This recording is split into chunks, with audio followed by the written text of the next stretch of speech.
ውበት ሲለካ በሩቲ ባብርሽ በልዑል ነው ለካ ብለን በጣም እጅጉን ደስ ብሎን ተደስተን ሳና በቃ ደግሞ ይሄ ተንከሲስ የሆነ ሰውዬ ዳንኤል የሚባለው ግለሰብ እኔ መቼ እንደሚፋታቸው ጋይስ ግራ ገብቶኛል ለመናገር እና መጥቶ እንግዲህ በመሀል እየበጠበጣቸው ይገኛል።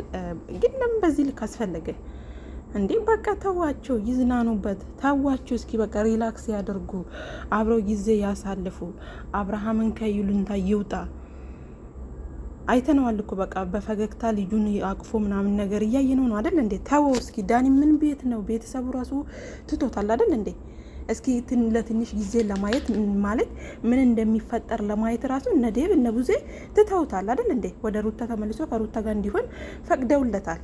እሱም ደግሞ የራሱን ህይወት መረጠ። ዳንኤል ምን ቤት ነው በዚህ ልክ መዥገር ይመስል እየተከታተለ ጭራሽ አብርሃም ጓደኛዬ ነው። ከጓደኝነትና ከትዳር የትኛው ነው የሚበልጠው? ምን ማለት ነው ዳኒ? ለምንድን ነው በዚህ ልክ እነሱን እየተከታተለ ጭራሽ እኔ ነኝ ያንቺን ህይወት የምመራው እስከ ማለት ደረጃ እየደረሰበት? እንደ የጓደኝነት እኮ ገደብ አለው አይደል እንዴ? ለዚህም ነበረ ከዚህ በፊት ዳኒ አያስፈልግሽም ሩት እያልን ነው የነበረው። ዳኒን ማወቅም ሆነ ምንም ነገር አትችሉም ጋይስ።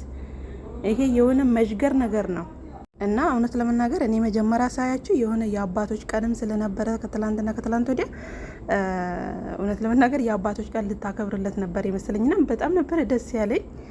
ብቻ ምን ታደርጉታላችሁ? መሀል ላይ ስትገቡ የሆነ የሚረብሽ ነገር ታዩታላችሁ። ዳኒ እስካለ ሰላም የለምና ዞሮ ዞሮ ይመቻቸው። እጅጉን ፏፈሽ እያሉ ነበረ።